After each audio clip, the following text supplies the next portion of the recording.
She rides better than any woman in England, and she is nobody at all."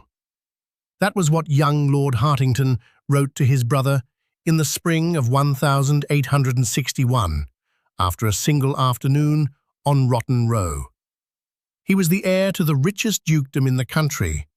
She was a customs officer's daughter from Liverpool, who had taught herself to sit a horse the way other women learned to play the pianoforte. And within a year, half of London would know her by one word: Skittles. They said it the way you say a card you cannot beat. The crowds came for her at 5 o'clock. That was the hour. Hyde Park between 5 and 7. The season of 1861, when the whole machinery of fashionable London turned itself out along the sandy track they called Rotten Row, to see and to be seen. Carriages drawn up 4 deep along the rail, dowagers with their lorgnettes, young men loitering at the corner by Apsley House, with nothing in particular to do, and the whole afternoon to do it in. And then a stir would run down the rail like wind through barley, and the lorgnettes would come up, and a slim figure in a dark blue habit cut so close that men swore there was nothing beneath it but the woman herself, would come down the row at a hand gallop on a long-tailed bay, sitting as still as a saddle ornament, while the horse did impossible things. And the whole of Mayfair would pretend not to look, while looking with everything it had. The pair in this story were real. The horse dealer's habit of paying beautiful women to ride in the Row, the letters that survive, the annuity that was eventually arranged. Those are documented. The conversations between them I have reconstructed in the spirit of the accounts that came down to us. And where the family tradition and the newspapers disagree, I have said so. Spencer Compton Cavendish, Marquis of Hartington, was 27 that spring. He was tall and heavy-shouldered and slow of speech, with a fair beard he was already letting grow, and a way of looking at a room as though he had been promised it would interest him and was waiting, without much hope, to be proved right. His friends called him Hearty Tarty, which was a joke about a man who was the least tart, the least sharp, the least hurried person any of them had ever met. He would be the 8th Duke of Devonshire one day. He would own Chatsworth and Hardwicke and Lismore and Bolton Abbey and something close to 200,000 acres, and a great house on Piccadilly with a ballroom you could have drilled a regiment in. He had been raised to all of it the way other men are raised to a trade, and he carried it the way a strong man carries a heavy coat in warm weather, without complaint and without ever quite forgetting it was there. He had ridden in the Row 100 times. He had never, until that April afternoon, pulled his own horse up to a standstill in the middle of it. He had heard of her, of course. Everyone had. There were 3 or 4 of them that season, the women the dealers called the pretty horse-breakers, girls of no family at all, whom the great Mayfair horse dealers dressed in the finest habits Henry Poole could cut, and mounted on their most showy animals, and sent down the Row at the fashionable hour, so that some peer watching from the rail would say, "Who is that? And what is she riding? And is the animal for sale?" It was advertising of a kind, the world said. The girl, the placard, and the horse, the goods. Though how the accounts were truly settled between dealer and rider, the gossip never agreed. Most of them lasted a season and were gone. Catherine Walters had been at it for 2 and was, by common agreement, the best rider any of them had ever produced, dealer or peer, man or woman. What Hartington had not been told was that she was funny. He found that out the first day they spoke, which was the day his horse, a green 4-year-old he had no business riding in a crowd, took fright at a parasol and put its shoulder into the rail not 3 feet from where she had drawn up to let a carriage pass. He got it back under him. It was not pretty. And when he looked up, furious with the animal and with himself and with the parasol, the famous Miss Walters was watching him, with her head tilted and the corner of her mouth gone crooked, and she said, in a voice with Liverpool still buried under the careful London vowels, "You're fighting his mouth, my lord. He's not arguing with you. He's frightened. There's a difference, though I'll grant you it don't always feel like one." No one spoke to a marquis that way, certainly no woman did, and most particularly, no woman who was, in the strict and pitiless reckoning of that world, nobody at all. Hartington was so unaccustomed to it that for a moment he simply stared at her.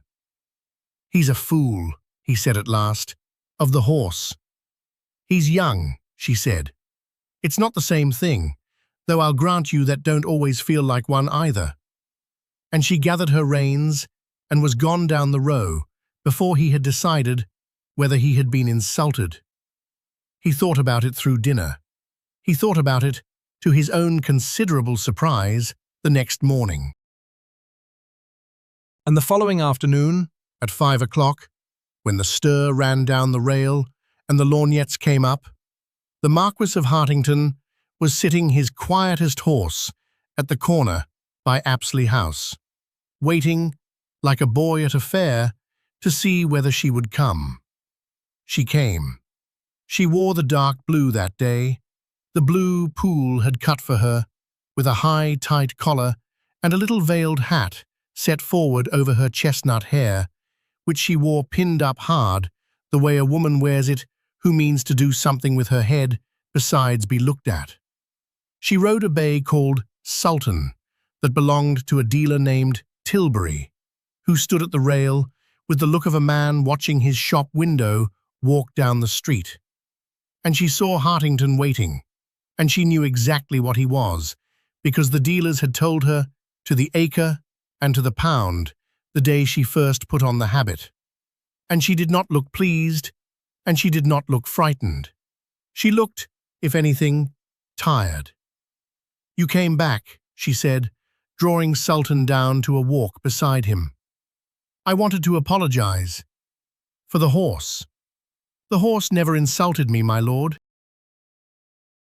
She kept her eyes on the track ahead, the way she had been taught, the way a woman keeps her eyes down who has learned that meeting them is a kind of promise. "You did. You looked at me yesterday, the way the rest of them look, and then you spoke to me as though I'd say something clever, which I did, because that's the other thing they pay me for, only they don't know they're paying for it." She let Sultan break into a slow jog and brought him back. "Don't mistake me. I'm not complaining. I eat better than my mother ever did. But I'd as soon you knew what you were looking at before you go to the trouble of falling in love with it. Saves us both the spring." It was the most extraordinary speech Hartington had heard in his life, and he had sat in the House of Lords. "What am I looking at?" he asked. She turned her head and looked at him then, fully, breaking her own rule, chestnut eyes in a face that the carte de visite photographers would sell 40,000 copies of within 2 years. And she said, "A shop window, my lord. Tilbury's. The horse is 80 guineas, and I'm not for sale at all, on account of being already sold." And she touched Sultan with her heel and was 3 lengths down the row before he understood that she meant the dealers owned her habit, her hat, her horse, and the hours between 5 and 7, and that some other man, whose name she had not given, owned the rest. He found out the name within the week. It was not difficult. London kept no secret worse than it kept this one. She was under the protection, that was the word the world used, protection, as though she were a parcel left at an inn, of a man with money and no title who paid her bills and her rent at a discreet little house, and expected, in the immemorial arrangement of these things, that she would be there when he called, and elsewhere when he did not. It was a cage with good food in it. It was the best a woman like her could ordinarily expect, and a great deal better than most got, and Catherine Walters knew to the last shilling what it was worth and what it cost. Here is the gap, then, plainly, because the whole story turns on it, and there is no use pretending it was smaller than it was. He was Hartington. When his father died, he would be a duke with 200,000 acres and a seat in the Lords by right of his blood. And the unmarried daughters of half the earls in England were being quietly steered toward him at every dinner by mothers who had been calculating his rent roll since he was at Eton. There was a particular kind of marriage he was expected to make, and it was as fixed a part of the estate as the deer park. A girl of his own order, with a name and a settlement and a pedigree that could be traced in Burke's back past the Conquest, who would give him an heir to hold the 200,000 acres together for the 9th Duke and the 10th. That was not a wish. It was a duty written into the land itself, into the entail, the iron legal hoop that bound a Cavendish to keep the whole great machine running and pass it on undivided. A man in his position did not marry a customs officer's daughter who rode horses for a dealer. He could no more do it than he could sell Chatsworth to a draper. And she was Skittles. She had no name that the world would take. Walters was her father's, an honest enough name in Liverpool and worth nothing at all in Mayfair. She had no settlement, no portion, no pedigree, nothing on God's earth but a face that sold photographs and a seat on a horse that no riding master could teach. She could be a great man's mistress. The age had a long and even a glamorous tradition of that, and she might, if she were clever and lucky and hard, come out of it at 40 with an annuity and a house and her health. What she could not be, what the entail and the peerage and the iron certainty of the whole arrangement forbade her to be, was his wife. They both knew it. That was the thing about them. From the very first week, they were neither of them fools, and neither of them ever once pretended the gap was not there. He did not promise her the moon. She did not ask for it. What happened between them happened with their eyes open, which is rarer than you would think, and a great deal more dangerous, because two people who lie to each other can stop when they choose, and two who tell each other the truth find they cannot stop at all. On the third afternoon, she let him ride beside her the length of the row, and the lorgnettes came up all along the rail, and by 7 o'clock that evening it was known in every drawing-room between Belgrave Square and Cavendish Square that young Hartington had ridden out with the horsebreaker, and an elderly countess at a dinner in Grosvenor Square set down her fork and said, to no one and to everyone, "His father will hear of it before the soup is cold." She was right. His father heard of it before the soup was cold. But that is the next part of the story, and to understand why a quiet, slow, dutiful young man would set fire to 40 years of careful expectation for a woman he could never marry, you have to know who he was and who she had been, and why the two of them, the heir and the horsebreaker, had been riding toward that corner by Apsley House their whole lives without either of them knowing it. Long before the lorgnettes, there was the cold. Catherine Walters was up before light. She had been up before light her whole life, and the habit of it stayed in her body when the reason for it had long gone, so that even in the discreet little house with the fire laid and a girl to lay it, she woke in the grey hour and lay listening to a city that was not yet awake and was, for that 1 hour, almost honest. She was, the parish book at Liverpool gives the year, though she lied about it cheerfully ever after, somewhere near 22, that spring of 1861.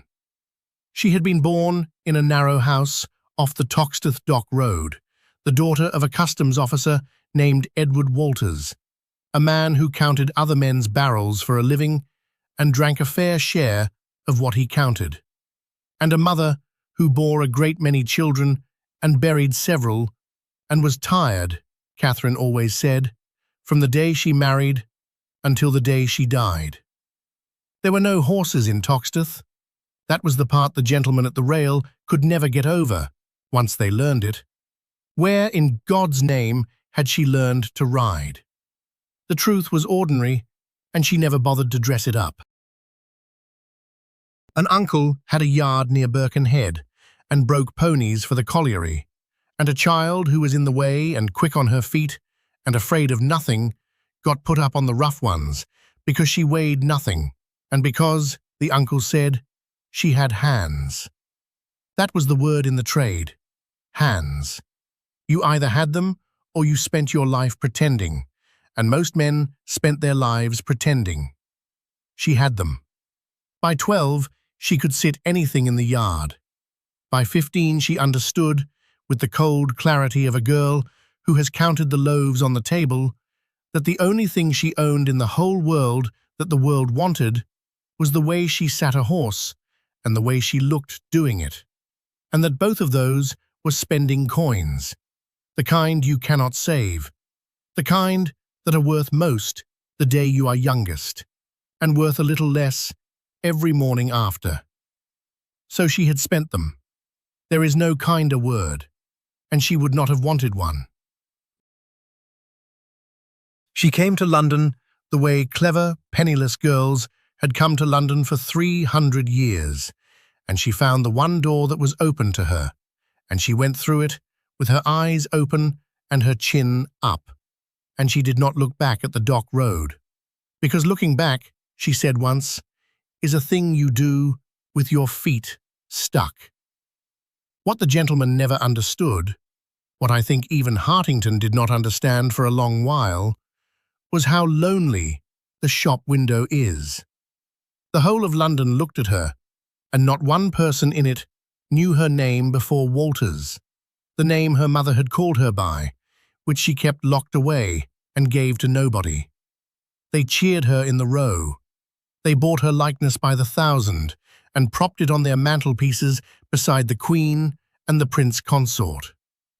And at 7:30, when the gates of the season closed for the evening, she went home to a house that a man paid for, and waited, like the parcel they called her, to be called for or not called for, and the cheering did not follow her in. A woman can be the most looked-at creature in England and still eat her supper alone. She had learned not to mind it.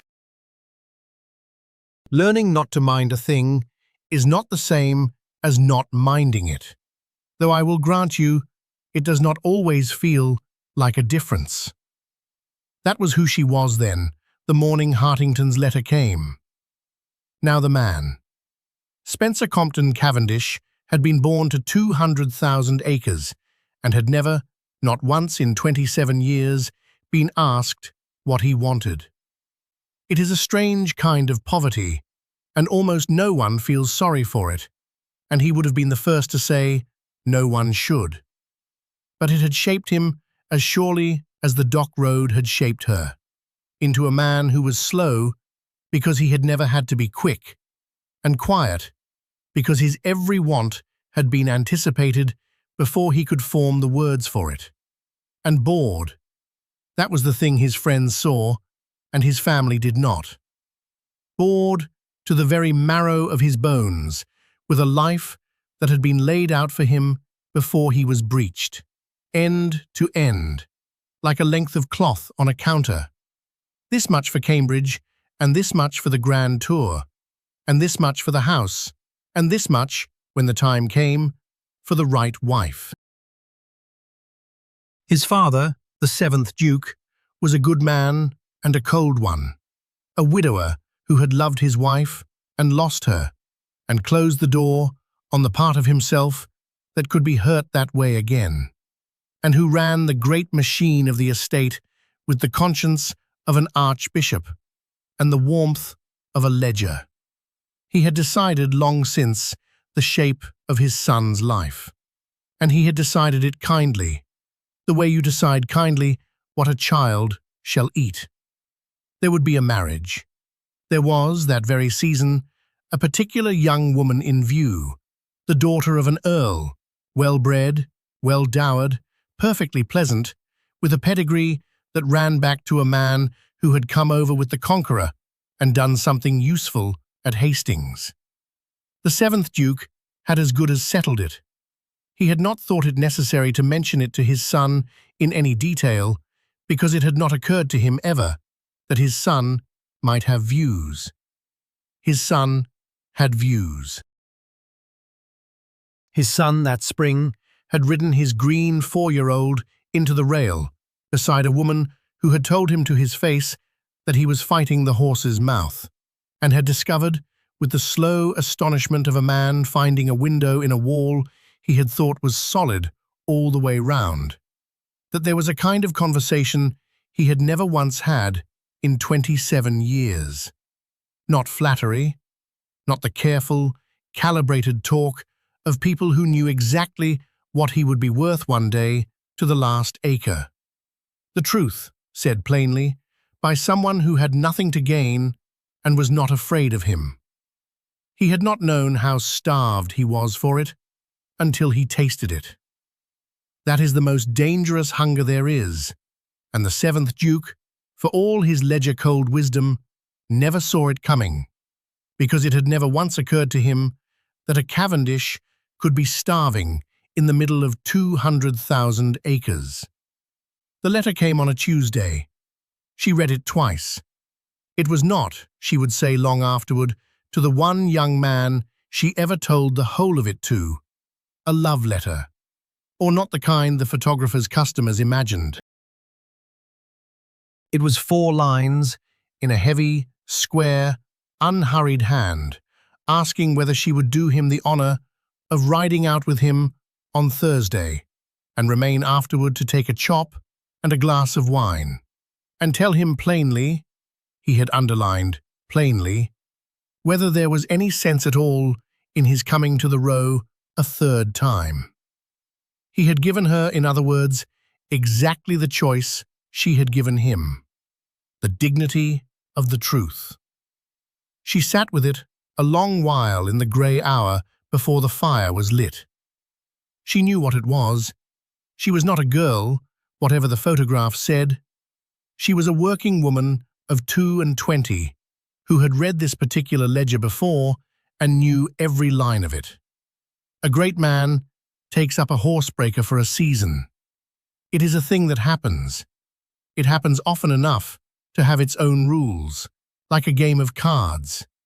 He pays and is generous and is seen with her at Cremorne or the races, and the world winks, and in the autumn there is a quiet settlement, an annuity if she has been clever, a length of grosgrain, and a kind word if she has not, and the great man goes back to his order and marries his earl's daughter, and the horsebreaker is a little richer and a year older and entirely alone. That was the whole of it.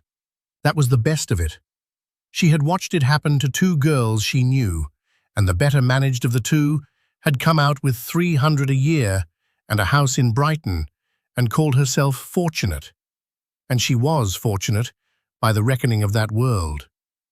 And yet, she sat with the 4 square lines and the underlined word, and she thought about the difference between a man who pays you to be looked at and a man who has written, in his own slow hand, that he wants to be told the truth.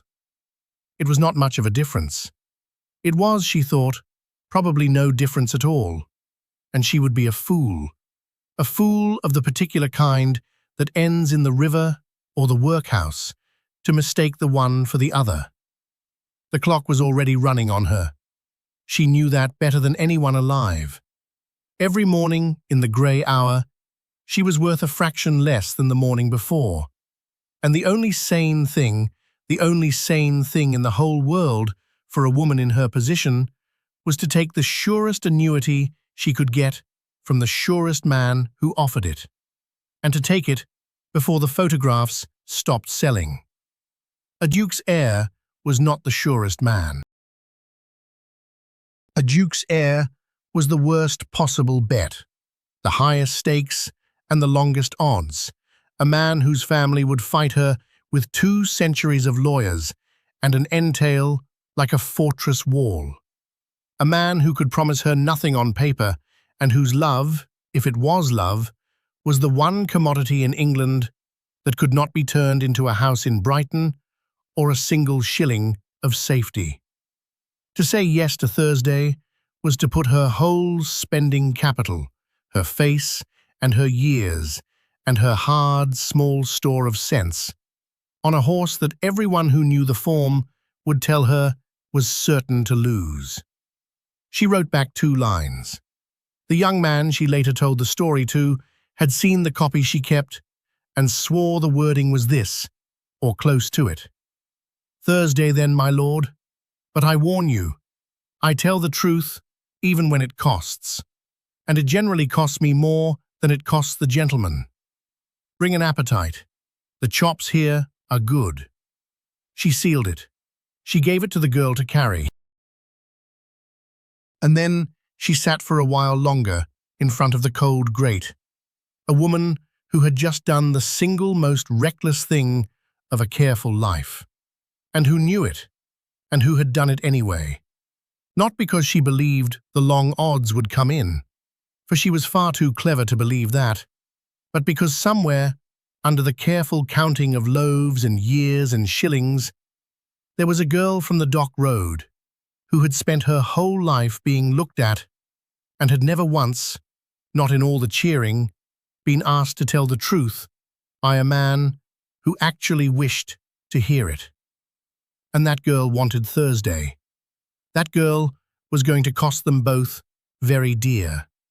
And the woman she had become sat by the cold fire and let her have her way, and only said, aloud, to the empty room, the thing the Dock Road had taught her to say to any horse before any fence it had no business taking. Well, we'll see how he sits it. The paragraph in the paper named no one. It ran in one of the Sunday sheets toward the end of June, 3 lines on an inside page, in the arch and sidelong style the editors used when they meant a great deal and dared not print a word of it for fear of the law. A certain young nobleman, lately so devoted to the improvement of his horsemanship, had been observed to take his instruction from a quarter of the park more famous for the beauty of its teachers than the soundness of their characters. And society, the paragraph concluded, awaited with interest the verdict of a certain noble duke upon his heir's choice of riding master. It named no one. Everyone in Mayfair knew exactly who was meant, and by Monday morning, so did the 7th Duke of Devonshire, who read the Sunday papers the way a general reads dispatches, and who set the sheet down beside his coffee with a hand that did not shake at all, which was, his secretary said afterward, very much the worst sign there could be. He did not write to his son. That was not his way. He sent for his man of business.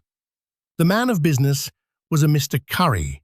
The Currys were lawyers and agents to the Cavendishes for the better part of a century, and the particular Curry who held the post in 1861 was a dry, exact, formidably discreet person who had spent his life making the family's difficulties disappear before they had finished happening.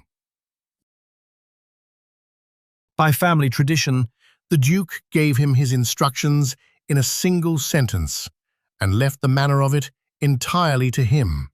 And biographers cannot tell us the exact words, but the substance is not in doubt.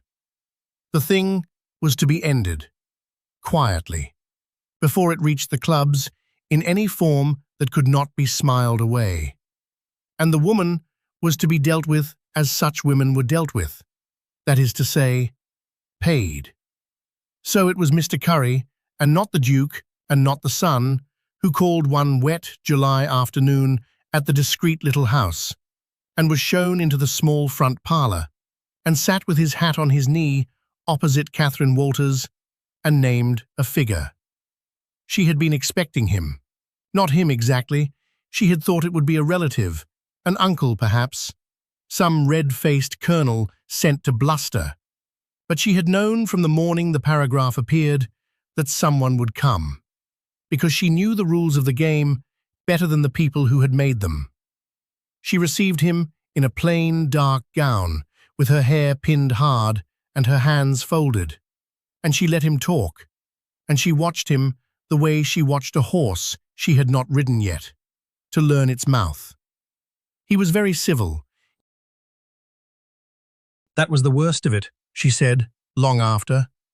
If he had been cruel, she could have despised him. But he was civil and reasonable, and even in his dry way, almost kind. He laid the matter out as a man of business lays out a contract. His Grace, he said, bore her no ill will whatever. His Grace recognized that these affairs arose, and that a young man of spirit was not to be too harshly judged, and that a woman in her position had her own way to make in the world, and was entitled to make it. There need be no unpleasantness on either side. His Grace was prepared to be generous, more than generous, Mr. Curry said, and let the words sit a moment, to settle upon her an annuity, secured, paid quarterly, a sum that would keep her in comfort and independence for the whole of her natural life, on the single understanding that the acquaintance with Lord Hartington should from that day entirely and permanently cease. And then he named the figure, and it was a large one. It was, she knew at once, a great deal larger than the going rate. It was, in fact, very near the most that any woman of her sort had ever been paid to go away, and she understood exactly why. It was not the price of a horsebreaker, it was the price of an heir, and the Duke was paying not for what she had done, but for the catastrophe of what she might do, which was to be loved by his son, past the power of the lawyers to mend it. She sat very still, and let the figure fill the small parlour. The rain ran down the window. Somewhere down the street, a coster was crying strawberries, and Catherine Walters, 22, with nothing in the world but a face that was already worth a fraction less than last summer, and a hard, small store of sense, sat looking at the surest thing she would ever be offered in her life. This was the moment. She told it to the young man years afterward, and he said she told it without any drama at all, in the flat voice people use for the turns of a life they have gone over 10,000 times in the dark. She could take the annuity. It was everything sense had been screaming at her since the 4 square lines came. It was the house in Brighton, and the far more than 300 a year, the safety, the warm fire in the grey hour, the whole long, quiet future that a girl from the Dock Road had no earthly right to expect, and that this dry, kind man was holding out to her across his hat. All she had to do was the thing she had watched 2 other girls do, the same thing, the only sane thing. Take the money and go. "And if I say no?" she asked. Mr. Curry was too well bred to look surprised, but there was a small pause before he answered, and she marked it. I should counsel you very strongly not to, madam. That's not what I asked. I asked what happens if I do. Then he said, and now he was choosing his words, one at a time. His Grace will be obliged to proceed by other means. There are settlements. There is the entail. There is the simple fact, which I say without any wish to wound you, that Lord Hartington has not, and will never have, the smallest power to offer you anything you could hold in law.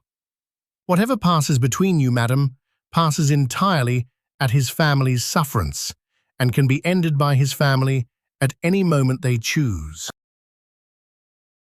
I am offering you, today, the one thing in this matter that is real, a sum of money, secured, that will be yours whatever happens. Everything else on the other side of the scale is air. It was a brutal speech for so civil a man, and it was, every word of it, true. She knew it was true. That was the cruelty of it. He was not lying to her the way the photographs lied. He was telling her the exact truth, the dock road truth, the truth she had built her whole careful life upon, that the only thing worth having is the thing you can hold in law, and love is air, and a clever woman takes the money. She was quiet a long while, and then she said the thing that the young man, telling it long afterward, said he could never repeat without feeling cold. "You've reckoned it very fair, Mr. Curry," she said. "I'll not say you haven't. You've put a price on me, and it's a good price, the best I'll ever get, and I'd be a fool by every account I was ever taught to keep to turn it down." She unfolded her hands. "But you've made one mistake in your sum, and it's the kind a clever man makes, so I don't blame you. You've reckoned what I'm worth to His Grace. You've not reckoned what he's worth to me. And the difference, sir, is that His Grace is buying, and means to be rid of the article once it's bought, and I'm not selling at all. I told his son the first day, the horse is for sale. I'm not." She stood up, which obliged him to stand too, hat in hand. "Take the money back. Tell His Grace I thank him for his good opinion of my market value, and that he's the first man ever paid me a true compliment without meaning to.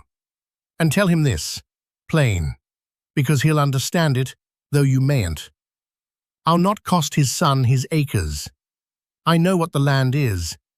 I'll never ask Spencer for a thing the entail can't spare, and I'll never let him offer. But I'll not be paid to stop loving him, because that's the one thing in this whole business that was never for sale, and it's the only thing I own outright." Mr. Curry went away with his figure and his hat. He was an honest man in his fashion, and what he reported to the Duke we do not know. But the Duke's later conduct suggests he was told the truth, which was that the woman could not be bought, and that this was a far more dangerous fact than if she could. Because here was the stake, now, laid bare for both families and both lovers to see. The Duke could not make her go. He could not make his son stop. He could withhold money, and he did. Hartington was kept for a long while on an allowance that would not stretch to keeping a mistress in any state at all, which was the Duke's cold and effective way of reminding his son that the air on the other side of the scale was indeed only air. He could let it be known, by the silent telegraph of that world, that the matter displeased him, and he did, and doors that had stood open to a horsebreaker who was merely fashionable began, very quietly, to close to one who was a scandal. The cost of her began to come due, exactly as she had told him by the cold grate it would. And Hartington, slow Hartington, hearty-tarty, who had never in his life been asked what he wanted, Hartington came to the discreet house through the wet streets the evening after Curry's visit, having heard of it within the hour, the way one always heard. And he stood in the small parlour where the lawyer had sat, and he was, for the first time she had ever seen, not slow at all. "He offered you money," he said. "He did. A great deal of it. Civil man, you're Mr. Curry." I sent it back. "You should have taken it." His voice was rough. "Do you understand what I am? What I can give you? Nothing. He has the strings of all of it. I am 26, and I have not £100 of my own that he cannot stop tomorrow morning. You should have taken the money, Kate. It is the only honest thing I have been able to lay before you, and I cannot even lay that, because it is his money and not mine." And Catherine Walters, who had told a duke's lawyer to his face that love was the one thing she owned outright, looked at the heavy, slow, miserable man standing in her parlour with the rain on his shoulders, offering her, in the only way he knew, the chance to save herself by leaving him. And she understood, with the cold clarity of the dock road, that he had just done the thing that Curry's figure had not been able to do. He had given her a reason to stay that no annuity could match. He had loved her enough to try to send her away. "I know exactly what you are," she said. "I've known since the first day, better than you know yourself. You're a man worth 200,000 acres, and not one of them is yours, and you'd give the lot of them away this minute for the right to do a single honest thing. And you can't, and it's eating you alive." She crossed the little room and took the wet coat off his shoulders the way she'd take a saddle off a tired horse. "Sit down. The chops are good. We'll not solve it tonight, and I find a man thinks worse on an empty stomach. Sit down, Spencer. I sent the money back. It's done. We'll see how we both sit it now." It did not last, of course. These things do not, and she had known it by the cold grate before it began. What is harder to say is how it ended, because it did not end with a slammed door or a paragraph in the paper. It wore away, the way the sandy track of the Row wears away under 10,000 hooves, a little each season, until one day the shape of it is gone. The allowance the 7th Duke held over his son did its slow work. There was an autumn. The family record does not fix the year, and the second-hand accounts do not agree, so I will not pretend to a date I do not have. When Hartington went abroad on the family's business and stayed away longer than the business needed, and when he came back, the thing between them had cooled by a degree, and then by another. In the way of fires, no one is any longer feeding. He did not stop caring for her. As far as the surviving letters go, he never entirely stopped, to the end of a long life. But he was Hartington, and the land was the land, and the slow, dutiful man who had been raised to 200,000 acres did in the end what he had been raised to do, which was to choose the acres. Not cruelly, not even quite consciously. He simply, over years, let the impossible thing recede, the way you let go of a dream in the grey hour, because the day has work in it. He became, it should be said, exactly the man the entail had wanted. Spencer Compton Cavendish grew into one of the great political figures of the Victorian age, a liberal statesman of such weight that the office of Prime Minister was pressed upon him more than once, and more than once he declined it, preferring the substance of power to its name, which tells you almost everything about him. He sat in cabinets, he led his party. When his father died, he became the 8th Duke of Devonshire and held the great machine together and passed it on undivided, as a Cavendish must. And in 1892, a man past 60, he married at last. Not the Earl's daughter his father had once had in view, she was long since otherwise bestowed, but a German-born duchess, Louise, widowed and brilliant, and very nearly as grand as himself, whom the world christened the Double Duchess, because she had managed to be the wife of 2 dukes in one lifetime. It was a marriage of equals and of late autumn, and by every account, a contented one. There was no place in it, nor ever could have been, for a customs officer's daughter from the Toxteth Dock Road. And Catherine Walters? She was paid in the end. That is the part that ought to be bitter, and is somehow only true. The very annuity that Mr. Curry had held out across his hat in the wet July parlour, and that she had sent back, rather than be paid to stop loving. Some version of it came to her in the end anyway, years later, arranged quietly through the Devonshire connection, when the loving was over, and the arranging cost no one anything but money. She had refused it as the price of leaving him. She accepted it, at last, as what it had always really been, the wages of a woman who had given her best years to a world that paid in coin, because it could not, would not, pay in anything else. She was clever to the last about money, as she had always been. She ended her days in no want at all, in a small good house at 15 South Street, off Park Lane, a stone's throw, and she will have known it to the yard, from the Row, where the crowds had once come for her at 5 o'clock. She went deaf as she grew old. There is a particular cruelty in that, for a woman whose whole life had been the looking and the being looked at, to end it, shut away behind a wall of silence in the very heart of the city that had once mobbed the park to see her ride. She kept a little salon on Sunday afternoons, and the great men of the next age came to it, politicians, soldiers, a poet or two, to sit with the famous Skittles, who was now a stout, foul-mouthed, kindly old woman with an ear trumpet and a memory like a steel trap, and a tongue that had lost none of its edge. She would talk horses, and she would talk the old London, and now and then, to the very few she trusted, she would talk of him.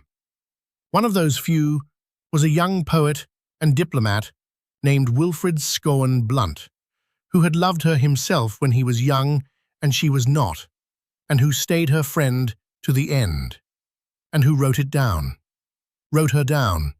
the Dock Road and the Row and the 4 square lines and the wet July afternoon and the figure she sent back, so that we have it at all.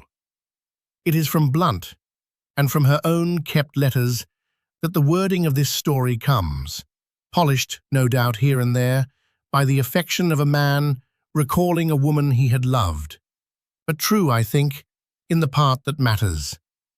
She kept the letters. She kept his letters, Hartington's, the heavy, square, unhurried hand, in a box, for the whole of a long life, through Paris, and the Protectors, and the going deaf, and the coming home. And at the end, by her own instruction, most of them were burned, as the letters of that world so often were, so that what survives is the shape of the thing and not the thing itself. The box went on the fire. The story did not. She died in 1920. She had outlived him by more than a dozen years. He died in 1908, full of honours, a Knight of the Garter, mourned by the nation, buried among the Cavendishes. She was buried far more quietly, an old woman the modern world had entirely forgotten, who had once been the single most looked-at creature in England. By her own wish, she was laid in the burying ground of the Franciscan monastery at Crawley, in Sussex, under a plain stone that gives a name the photographs never carried, and most of London never knew. Not Skittles, the card you could not beat, but Catherine Walters, the customs officer's daughter, which was, in the end, the only name that had ever been truly hers, the one she had kept locked away and given to nobody, given back to her at last by the only authority that asks no pedigree. I went looking once for what Hartington made of it, all those years on, whether the great Duke, in his German marriage and his garter and his thrice-refused crown, ever thought of the wet July and the woman who would not be bought. The record is nearly silent, as the records of cautious men generally are. But there is one small thing. Among his effects, when he died, there was found a single carte de visite photograph, of the kind the shops had sold 40,000 of in 1862, and propped on their mantelpieces beside the Queen. A slim woman in a dark blue habit, chestnut hair pinned hard, sitting a long-tailed bay as still as a saddle ornament, with the corner of her mouth gone crooked, as though she were about to say something true and was deciding whether you could bear it. He had kept it 60 years. He had chosen the acres. He kept the photograph.